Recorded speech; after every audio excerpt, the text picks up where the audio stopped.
go ahead and get started here.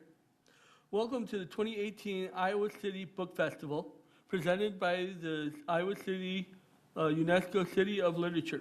We would like to thank our sponsors who made this event possible: the City of Iowa City, the University of Iowa, the Iowa Arts Council, the Iowa City Public Library, Iowa Public Radio, the Graduate Hotel, Knudsen Construction, and Think Iowa City.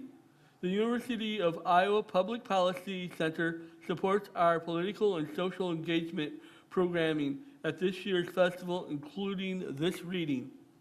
Between events, be sure to visit the book fair at Merge. If you don't know where that is, it's just down across, you go out the doors here, and then it's just right around the corner. And that's 136 South Dubuque Street, right next door to the public library on the Ped Mall. You can shop with artists, booksellers, publishers, and more.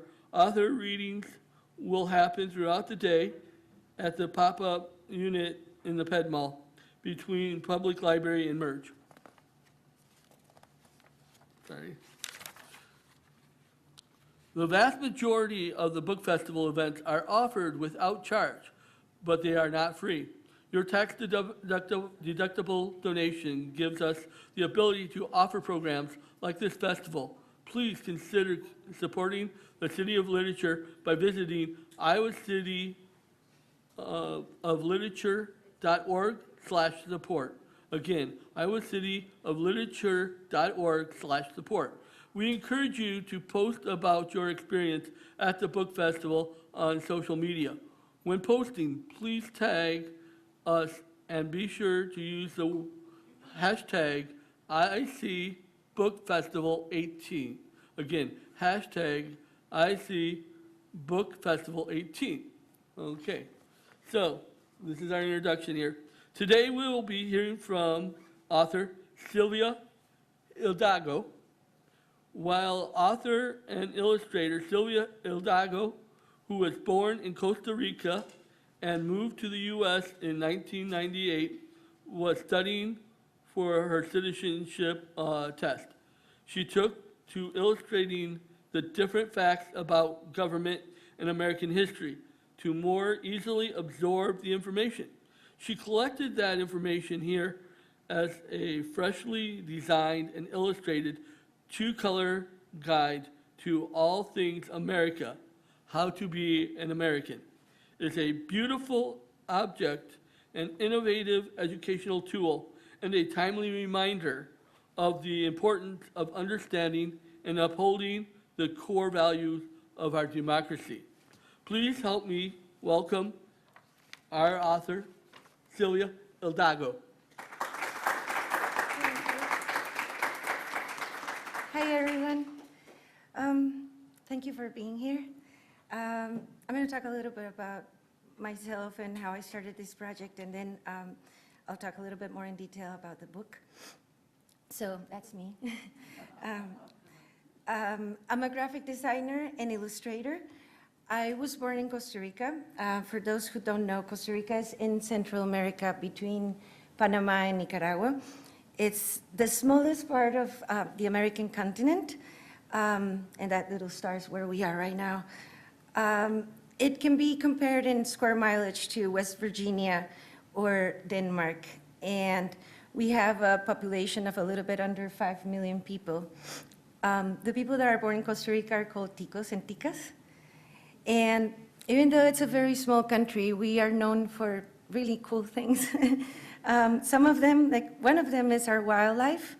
Costa Rica contains 5% of the total biodiversity of the world.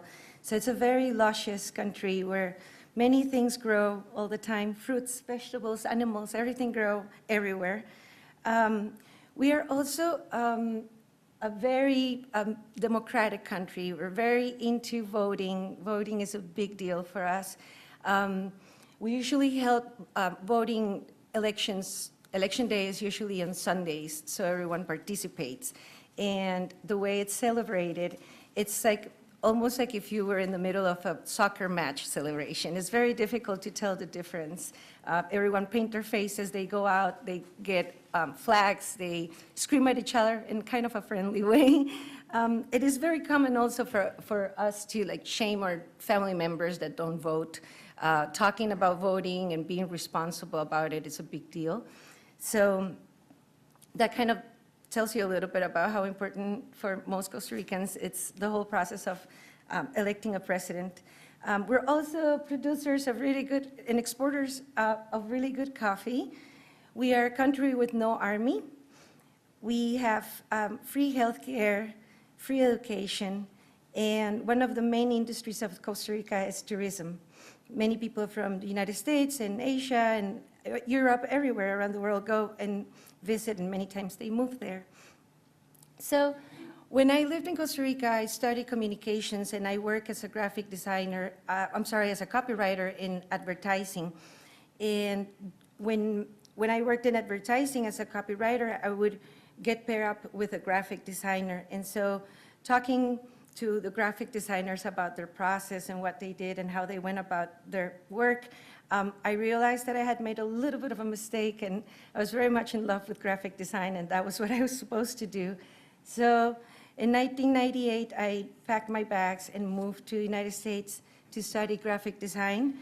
I went to Ohio State University and graduated from visual communication design. And then right after that, I moved to Chicago looking for my first graphic design job. I worked for many years in a tech company in Motorola, first in marketing and then later in the industrial design team. And then later I moved to work for a bicycle company. After working in corporate America for 10 years or so, I decided to replace my coworker for my cat and my office for my home, and became a freelance graphic designer, which is where I am today. So in 2015, I decided to start the process of naturalization. I had been here already many years, and every election year, I would get very sad with the fact that I couldn't vote, and I felt completely like an American citizen already. Like everything that I did in my life and the way I felt about the country, it made me feel like I was already a citizen, and yet I couldn't vote. So I was extremely upset about postponing that. So I filled out all the forms and got fingerprinted, sent pictures, sent money to the government, and then it was time to study. So the government, they provide for you a booklet, like a little magazine booklet, and the format of the booklet is question, answer, and it's all copy. And I knew right away that that system was not going to work for me because it's not organized by subjects. It doesn't necessarily give you a point of view or a reference of when things happen. It usually is just one little piece of information that you're supposed to memorize, hold, take it to the test, spit it out, and then probably will disappear. So I decided to go back to something I used to do in high school. Since I was very young, I realized I had trouble memorizing and learning just by reading. So I started doing visual summaries, and those were combination of information and drawings in very expressive type and jokes, usually like inside jokes about professors, like things that we thought were funny. So I realized that by including drawings and including jokes and colors, it immediately helped my brain be able to pull out the information whenever I needed it, just because I could connect my memory to that drawing, and then everything else would come out. So I knew that that was going to be a great way for me to study for the citizenship. So I started my visual summary originally it was going to be for myself, so that's some examples of what it originally looked like. A little bit disorganized, but it's like a disorganized, organized system for me. And so as I was working on this, I realized that I'm a graphic designer who deals with new information every day. Like every project that I have usually comes with some sort of new piece of information that I have to digest and figure out. And even though that's what I do every day, I feel extremely overwhelmed with the process of studying for a test that depends so, like your life depends so much on it. So I started thinking, well, if that's my case, I cannot imagine people, for example, people with children and career and jobs and hectic lives. At what time do they study for a test? Or say a grandma who graduated from high school many years ago and now she finds herself having to sit down and be a student again.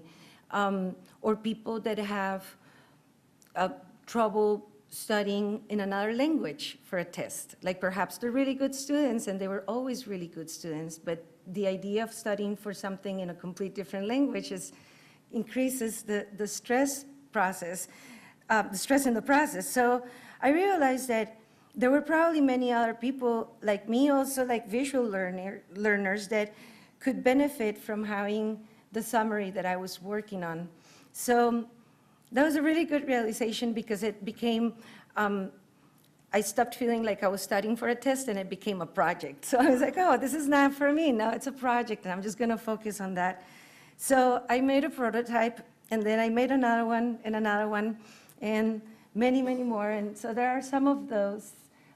Originally, it was going to be a little booklet just with the answers to the test and in like passport size. And one of the last ones was one that I got the chance to share with Abrams. And luckily, after sharing it with Abrams, the day I became a citizen, I went in the morning, woke up, went to do the oath ceremony. And when I got back, I got a phone call saying that Abrams was interested in the project. So now I was an American citizen and I was going to have a book deal on the same day. So it was like pretty special. So right away, I sat down and started talking to the publisher about what this book was going to be, because now it was going to be a bigger book, and now I was going to be able to include lots of information that I was interested in. So I sat down and did a lot of drawings and a lot of reading and a lot of writing and talking to friends, American friends, about the history of their country, and lots of research and editing. And after a full year of doing that 24/7, here we are with a book in hand. So some of the things that I really wanted to accomplish with the book, and that from the beginning we talked to the publisher about, or I talked to the publisher about, was I wanted to make sure that drawings was something that I was going to be able to use from beginning to end and as much as I could. And the reason why I wanted to make it as visual as possible is because drawings is a very effective way of learning. It requires no translation. It doesn't matter where you're coming from, what your education is. Like, everyone understands drawings more or less in the same way. So to me, that has a very beautiful universal effect. So, and there are many different ways that I use drawings. Like, for example, like in the cabinet positions, these little drawings are more like icons to represent, like kind of quickly represent what each of the secretaries do. And to me, it's like, if English is your second language, anything that can help you understand better the concept, it's gonna be useful. In other cases, for example, with the Benjamin Franklin bill, I use drawings to put this character of history in some sort of context for people that are not necessarily familiar with American history. Then now they can remember right away that Benjamin Franklin is the guy in the $100 bill, and then hopefully everything else can come out and the rest of the information can come. Or in like this other case, in the electoral process, the campaign, like the drawings are just to kind of represent a very quick idea of what happens during the electoral process. Like, people are traveling, there's a lot of collecting of money, money's very important, taking pictures with people, supporters, debates, television ads, etc. So to me, I think drawings like really help be a little bit more like detail on the meaning of things. I also like to use visual puns. For example, in this case, like to explain the branches of the government, and I turn all the people from the government into little birds, and everyone is in their own branch, and in hopes that, yeah, that it just kind of like tells a visual story that's a little bit more powerful, or that it holds a little bit longer. Or like the Second Amendment, the right to bear arms, then those little guys have like bear arms. So it's like, sometimes it's pretty silly, but the idea is that it's like, it's supposed to be effective. Another thing that I really wanted to use was humor, because humor, at least for me during high school, it helped me a lot. Anything that was connected to a joke, I remember it better, and I remember it quickly and longer. So, but of course, humor is something that is like a little bit tricky, because what's funny to me might not be funny to other people. And still, I think it helps translate the information or explain the information better. So, for example, like a paragraph like this explains what happens if the president can no longer serve, the vice president replace her or him. What happens if either of them can't serve, then the Speaker of the House replaces them. Through the power of humor becomes the stack of business suit wearing guys, two of them like with cross eyes and tongues out, and the one on the bottom very freaked out about the load of responsibility. And even though it's like a very impossible situation, it's just like funny to me. It's like, well, yeah, if two of them are out, what happens to the third one? Who is the third one? Same thing with something as simple as the freedom of religion, which doesn't really require much explanation, becomes this little guy. And I imagine him like, I imagine somebody telling him, oh yeah, well, there's freedom of religion. And he's like, oh, really? I can practice any religion? And he's like, yeah, you can. It's like, well, I'm gonna practice all the religions. And so he collects all the religions, and he's there in the living room, very proud with all the objects of his lovely religions. So in this case, it's just, again, it's something that probably will never happen, but it's to give that idea of freedom of religion a kind of a context, and like what happens if. Another thing that I use is very much a graphic design thing. It's just organization, infographics, diagrams. It's a wonderful way of explaining information, because you get to read it and get as much as you want. Like you get a first pass and you see like a first layer of information, but then if you look into it a little bit more, then you get to have more and more pieces of the puzzle. So in this case, we could easily have this information with a list of all the territories that the United States acquired or conquered or stole, in the dates when that happened, you know, and that would do the job. But I think it's better when you get to see how big the territories were, which one came first, how it goes from east to west, and how big they are. In some of the cases, like they're just very big chunks of territory that suddenly are part of the United States. And same thing with this other one. This one in particular I really like, and it also doesn't have tons of information, but to me it has really valuable information.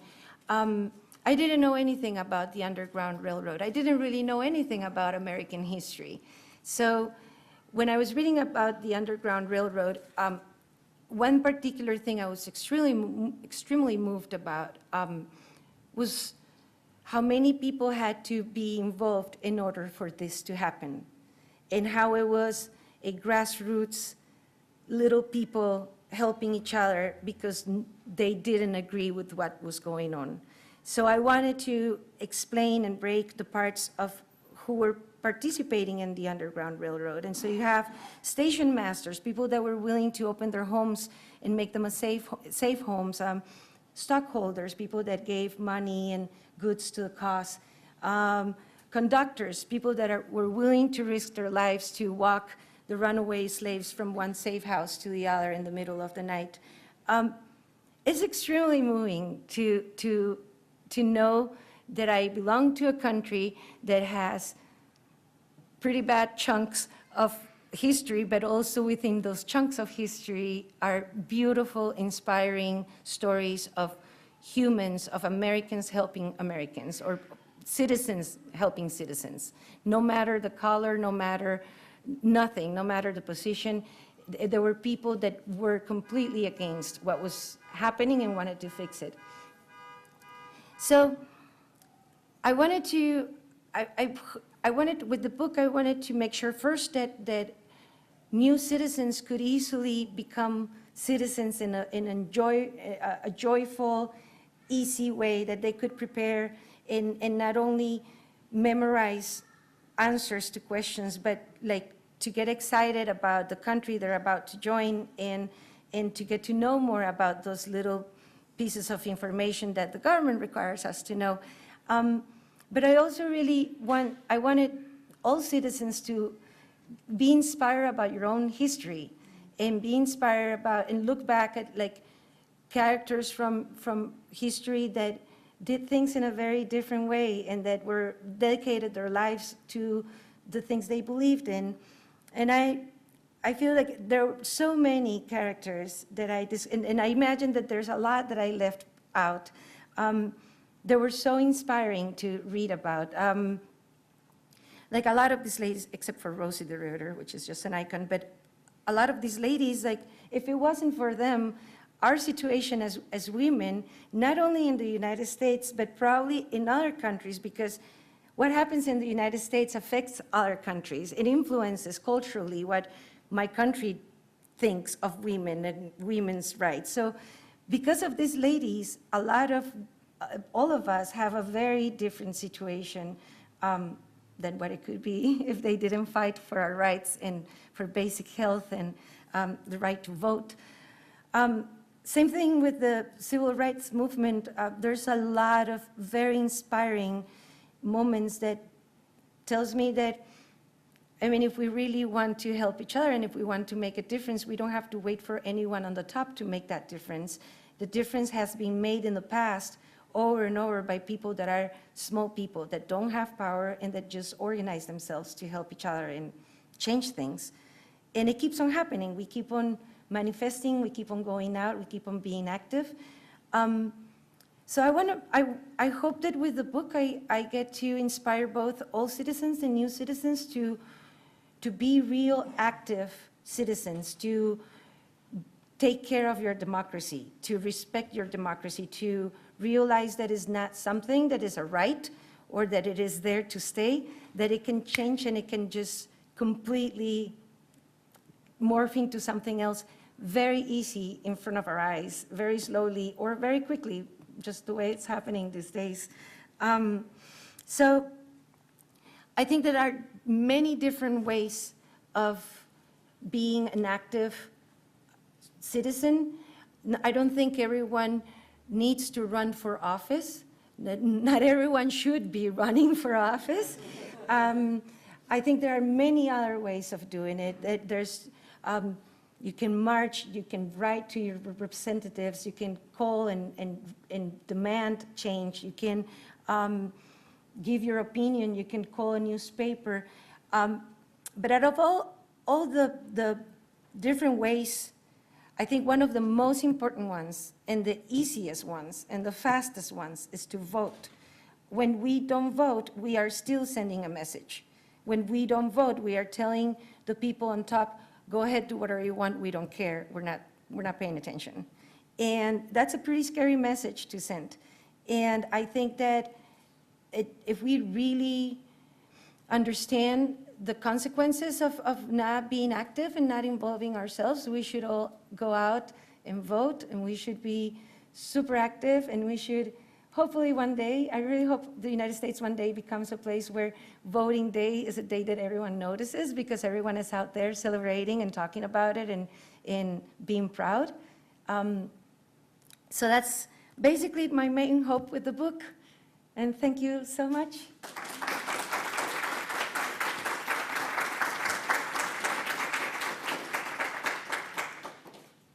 Questions?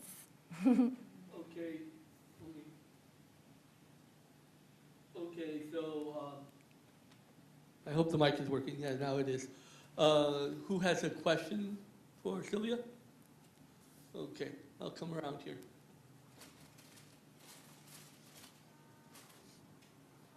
I'll just go ahead and hand the mic over to you, and you go ahead and ask that Oh, question. it's very simple. Where is your book available? Where is this book available? Out there in that Oh, table. yeah. I have a question. Is it also in the Kirkwood College Library? Do you happen to know? I don't know. Okay. No, I don't know. But it is definitely, I know it's available here today, and it's also, oh, I forgot the website, but and I can give it to you later. There's a website where you can just put your zip code, and then you get neighborhood bookstores where you can find it. Because I work at Kirkwood and I teach a ELL, English Oh, Language yeah, Learners, yeah. and I taught a civics class. This would be perfect for them. Yeah, I think so. Fantastic. Yeah, you can definitely get it here today. Yes. And the other spot is over at Merge. So if, after today, if you don't do it now, it'll be available at Merge too. So because almost all the books that most of the authors wrote, or at least the more recent ones, are going to be over there. Okay? We're going to have you use the mic for questions because we're recording the talk. Yep. Who's next? So that was absolutely wonderful. Did you do this all the time when you were like studying? Like if you were taking a science course, did you make a little thing for your science Yeah, course? yes, in high school I did, because once I started doing it and I found out that it worked, then there is a two-part effect on doing the summary. Like the part where you read and then start drawing, it's almost a way of studying. Right. And then having your own material that to you makes sense, then it just kind of makes it easier for like checking and doing multiple passes on the information. So have you started working on your next subject matter? I started thinking about it. Okay. Yeah. That's great. As a graphic designer, how would you respond, or are you thinking of respond to this administration's recent partisan crackdown on who can become a citizen for their own partisan reasons? I don't know if I can really talk much about this administration. This administration is How about from your own experiences? Yeah. How would that relate? I have so much to say about it. Well, we have plenty of time, so go ahead and say whatever you want. I think I would like to think like I don't even understand how this is happening, but it happens because it exists, and now we just see it. And there, I think I'm the most affected about the immigrant, anything related to immigrants, not only because I'm an immigrant, but also because I'm a country where a lot of Americans move to, and we're extremely welcoming, and we're very accommodating, and not all Americans that go to my country are good people, and we don't generalize, and we don't say that all Americans are X, Y, or Z. So it's hurtful, and there's such simple way of thinking and dumb way of seeing things that, in a way, it's kind of a waste of time to talk about it, but at the same time, it's very scary. I think that I would hope that many other Americans stand up for immigrants. It's their responsibility. I would hope, I wish, for example, I realized in the process of putting the information together, I realized that there has been multiple times where we get in the United States, in the history of the United States, the whole thing of like, they're taking our jobs. And it's either Chinese or Italian or Catholics. I mean, it could be any type, shape, or form of what the grouping is. It's about time we learn to identify that those are manipulation techniques of just general politics. We should be smarter than that by now. I wish the media did a good job at covering those type of things that are not necessarily about today's situation, but just in general, like train us to read between the lines so we don't fall into the same thing of like, oh, let's get the poor white people to hate the Latin poor people, and then they'll get distracted, and then we get to do whatever we want. It just works every single time, and it's so silly, and we're smarter than that. It is almost sometimes, I know, it almost sounds convenient. It looks convenient to not learn about those things. So I'll go ahead and ask a question while I hand the mic to the next person. But what was it like for you when you came here? First off, did you learn English in America, or did you learn it in Costa Rica?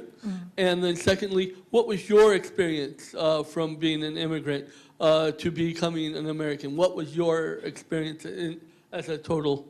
If you can tell us a little bit about that. Sure. I came here the first time to stay for a year when I was 12. My uncle and his family have been here forever, so I came and stayed with them for 1 year. And so I think that was very useful because definitely if you want to teach a person a language, teach them when they're little, because it's crazy how they like just absorb everything. So that year did help me with English a lot. But then also, even in public education in Costa Rica, we learn English and French. And English particularly, it's getting better and better because we depend a lot on tourism. So people that end up not going to college and say become a cab driver or work in a hotel, they're going to benefit a lot from having English. So we try to get everyone to come out of high school with a certain amount of understanding. And so that helped also. Then as I was mentioning before, we had a lot of American students in my high school. They would come in and stay for like 3 months, and I was always the eternal American student friend. And then I would just talk to them and practice. So that was the way I kind of got my English. And then when I came here, then it got better, and going to school definitely gives you no choice. You have to just get better. I've always been treated extremely well in the United States. I had the luck of having wonderful American people as friends. So I don't, and perhaps maybe sometimes I'm naive about racist stuff. So if it ever happens, I don't think I've noticed it that much. But luckily, I always really never had any problems. I get nervous about it because I know that if it happens, I will stand up and it's going to be uncomfortable and it's scary. But I hope it never happens. But I also hope that if it ever happens to somebody else, that I'm around, because I'm ready. I'm ready to take anyone else's battle about that, because that's the kind of time that I think we live right now. Anyone else? Yes. All right, I'll bring it over here.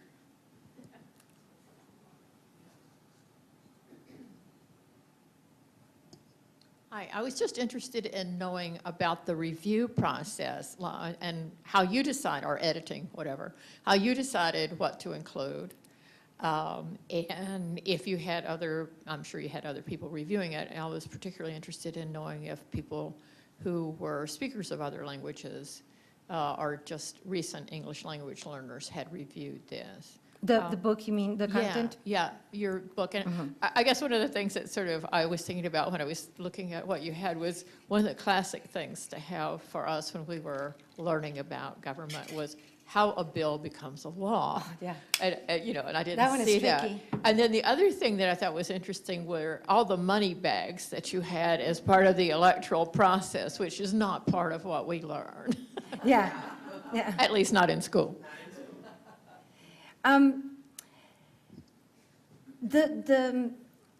So originally, the little first booklet was just the answers to the exam, which are 100 questions. And they cover civics, politics, history, geography. My first pass when I started working with Abrams, my first pass was to take those subjects and expand, because I felt like, oh, this answer is just like an answer that means nothing when you don't have a context. So that was my first goal, was to like give more information and context on those pieces. Then later, or not later, I mean, pretty much it happened at the same time, but my the second part was basically my own things I wanted to understand as an immigrant, as a person that has been here for 20 years. And I'm very much like a news watcher, and so there were many things that the Electoral College. I mean, still after the book, I cannot explain to you how the Electoral College works, but things that I was like, oh, wow, this is my opportunity to just go and make a wish list of all things American that I'm not understanding still today, and that I bet other people would, and that come in the news on a regular basis, that are just basic things that people need to like understand in order to just go about every day. So that's how the subjects kind of became, like, that's how I started picking. There were other subjects that I chose just because I thought I wanted my American friends to read about it. For example, there's a whole section on immigration and who came first, where did they go, why did they come? Because at the end of the day, we might want to believe whatever we want, but we are all coming from immigrants. The only people that have been here were Native Americans. This is their country. And we should celebrate that, because that makes United States a unique, beautiful place. Instead of trying to make it be something else that is not, we should embrace it and be proud of that. Many of the people came here for the same reasons that Syrians today come here, because they're desperate, because they are against the wall, because they're under really bad situations. Unless this, I mean, besides the very powerful elite of the first round of people, everyone else was suffering and everyone else was struggling. So I wanted to make sure that I got to understand more, and that I got to put it in a little graphic, like why did people come from Poland? Why? Where did they go? I thought that was a beautiful part of the United States, that I want to just kind of like talk about it openly rather than like making it like disappear. So a lot of subjects were like just chosen like that by things that I thought were interesting from my perspective as a immigrant. The content was constantly edited or checked by the publisher, and like I had a really good team of people that came back and asked me questions, and we checked on dates and double check on information. I never got the chance to share it with people that don't speak English very well, so I mean, before it came out, I didn't get the chance to share the material. I did share it with Americans constantly, and I thought it was great because it was one of the things that made me realize, oh yeah, if I do it, if I include other subjects, I bet Americans will benefit, because whenever I gave them the prototype, first thing they would do, they would open it and quiz each other and find out that they didn't remember a lot of things, which is the case for me. The equivalent of this information about Costa Rica, I don't remember it because I learned it in school and you forget about it. So it was mainly like with people around me that I like share it, and then with the publisher. Yeah, thank you. Yeah. So you basically gave. Sorry. You showed this wonderful way of showing information to people, and you know the interesting thing was, like, right now you're talking about like people not liking or wondering about immigrants, and then wondering about the federal government itself, and I think most people like this rallying cry, let's have smaller government, let's do this. I think it, not that an idea, what your government does for you, and without it, where would we be? And that would be an interesting graphical thing. I don't think I've ever seen something like that before, where you show like why the farm agencies are there, why this is there, why that is there, and without it, what it would happen. So have you, it seems like this mechanism you have for doing this would be wonderful I think it explains so many things easily, yeah. Yeah, it'd be great. I have one spread that has a little community. I have so much fun drawing the little community because drawing like towns is so much fun. And I put the little town to explain what happens when you don't vote in midterms.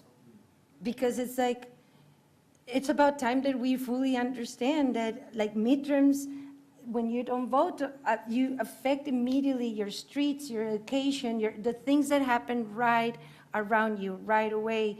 And what I feel, I could be wrong, but what I feel happens is that president elections is the ones the one that gets attention because it's the one that the media cover, because it's the one that is big and can make money about it. And it's like, yeah, it's the president. But then the midterm ones, they come and go and you don't even notice. And it's by far one of the most important moments. Like, it's the ones where we get to really direct elect people. We get to go out and say, so-and-so is going to be the person, and that so-and-so is the person. There's no delegates.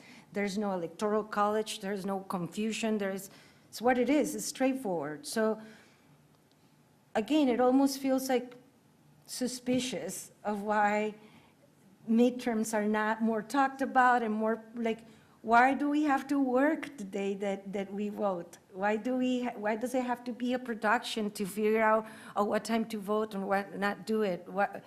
It's almost like hiding the electoral process as much as possible and not seeing it. It just happens as an event on TV. So I wanted to make that little community thing because there's a lot of things that get sacrificed from you just not voting at all on the midterms. And there's a lot of pieces of your community that get affected. But yeah, I agree, like the system does help a lot to like explain many things and wrap your head around the consequences.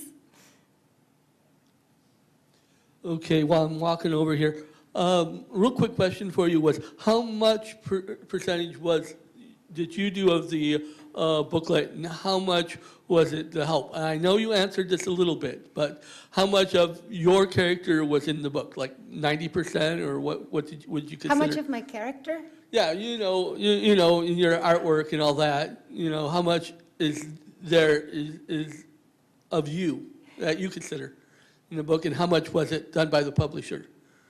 All of them, all of the book is done by me. The cover, the type, the drawings, everything, the research, the decision of what subjects to include and not include, everything. Everything is, which is pretty great. It was a lot of work, but everything is done by me.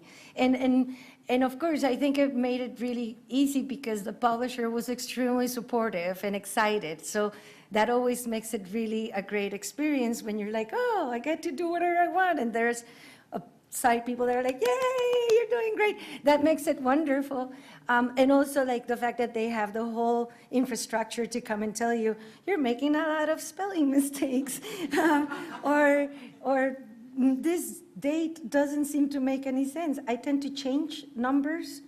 I don't know why. I tend to like, it's 69 and then I put 96 and I don't see it. So that happened often, and many times it kept all of us on our toes because they were like, everything seems to make sense, but then this date is crazy. And I was like, yeah, I think I know why. So, but yeah, everything was pretty much my work. Thank you very much for coming here and sharing Thank your you. story. It's really interesting and beautiful.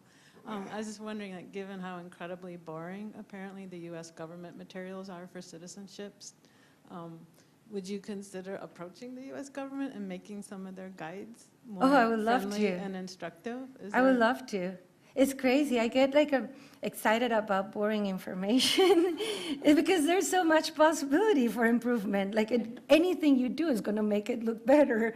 So you feel excited about it. But yeah, they do need a lot of help. It's very confusing. I remember seeing a TED Talk one time about, I think it was Portugal that was trying to get the government to commit to easy information, to stop writing difficult and doing complicated,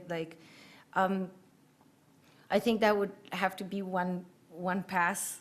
Just the way things are explained on themselves sometimes are very complicated and cumbersome for no reason.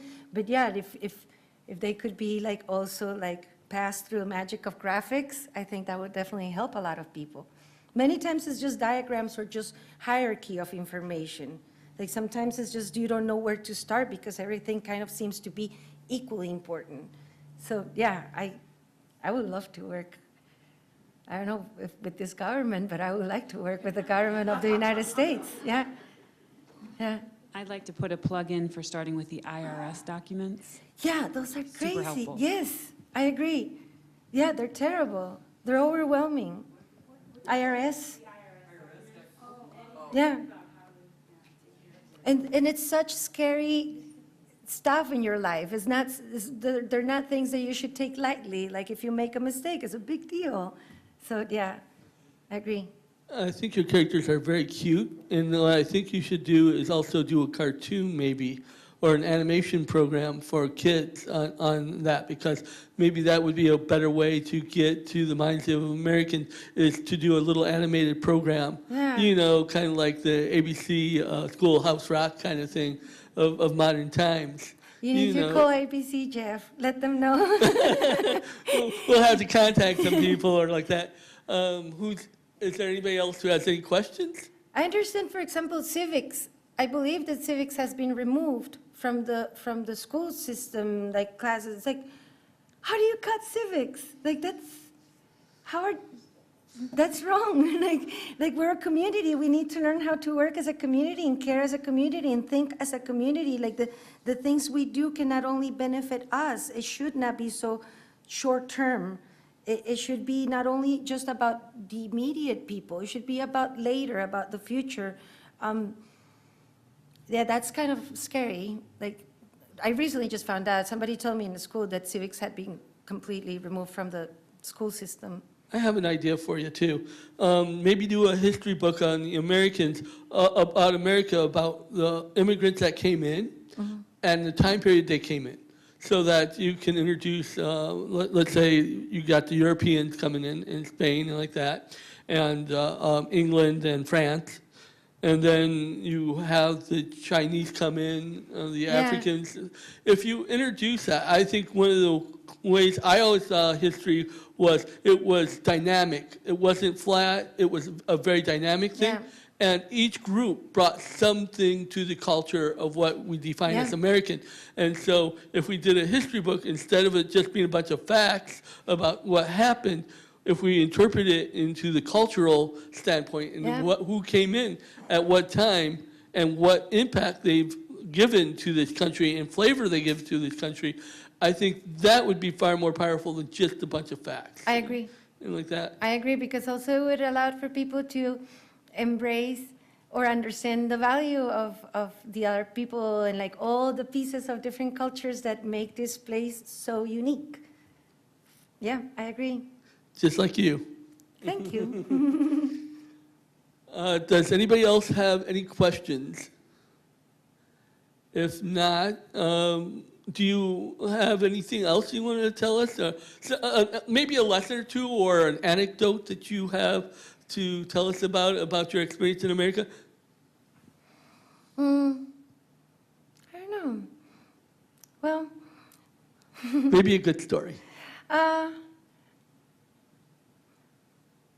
don't know. You- I have many stories, but now I'm not sure.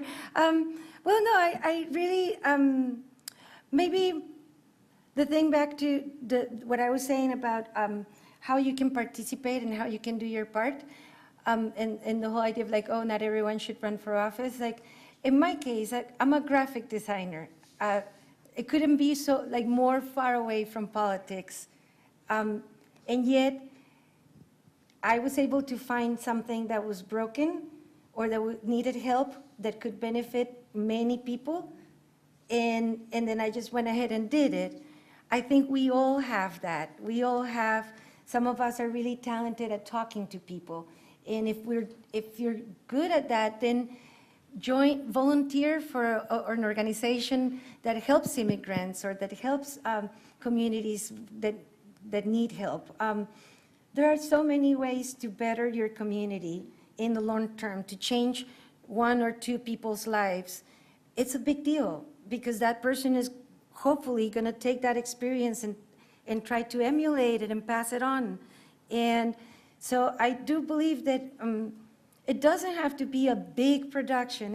You don't have to be the next political symbol. It doesn't have to be that. It is just about identifying what you're good at and just stretch yourself a little bit and give yourself a little bit and find out if there's a way to fix something or to add something to somebody or to an event, or it can be anything. And then march, go out, march, scream, be angry, embrace politics, talk about politics. There's so much fun. They're terrible also. Like many characters have made politics really crappy sometimes to follow, but they're the management of us as a people. So we should be into it. We should try to find a way of being connected to it and to care about it.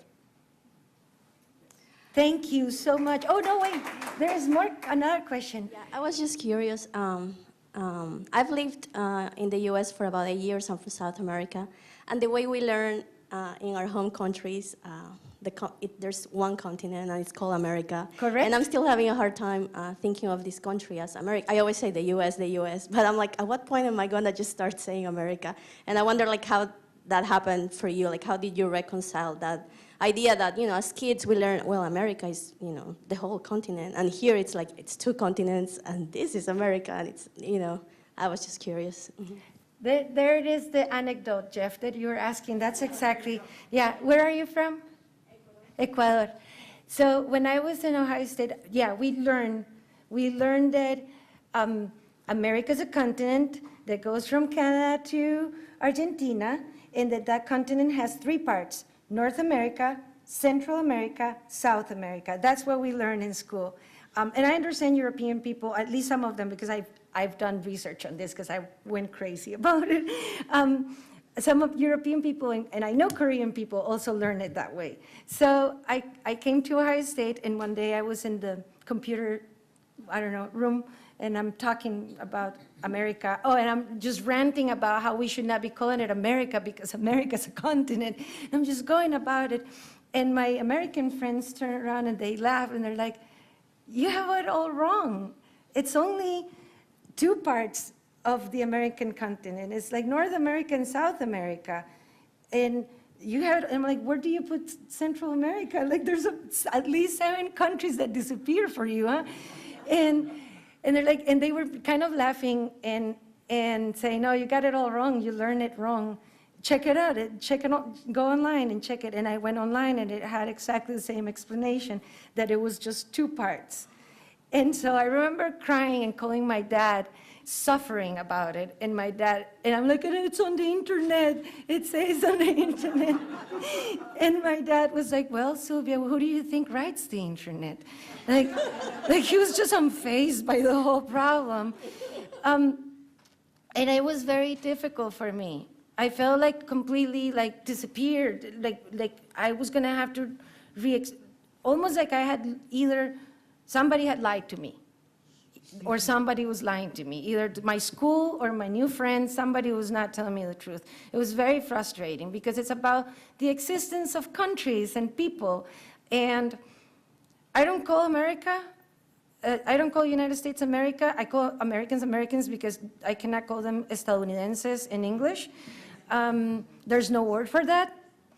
So I don't think I don't call America America because of principle anymore. I find that there's bigger fishes to fry. But it doesn't come natural to me because I learned that America has a different shape and is a different thing and includes a bunch of other people. But yeah, there's a lot of stuff like that I think is worth talking about it. Because it's also worth talking about how there are holes in the education system and that not everything that we learn is right. And that it's okay that all countries have things that we learn that are kind of like a weird version of somebody who wanted to make you feel good and change the story so you felt better about it. If it makes you feel any better, I've always saw Central America as part of South America. so you didn't totally disappear off the Yeah, that's face of the good. earth. That's good. You know, I'm glad. You know, we know about the Panama Canal and stuff like that. At this point, I want to thank Silvia Hidalgo for coming. Appreciate your conversation, your character, and your story. Thank you. It's a very unique and very fun perspective. I think we all enjoyed it and would like to hear more from you down the road, especially with the cute pictures and the great job you did. We all appreciate it. So let's go ahead and give her a round of applause. Thank you. Thank you for coming.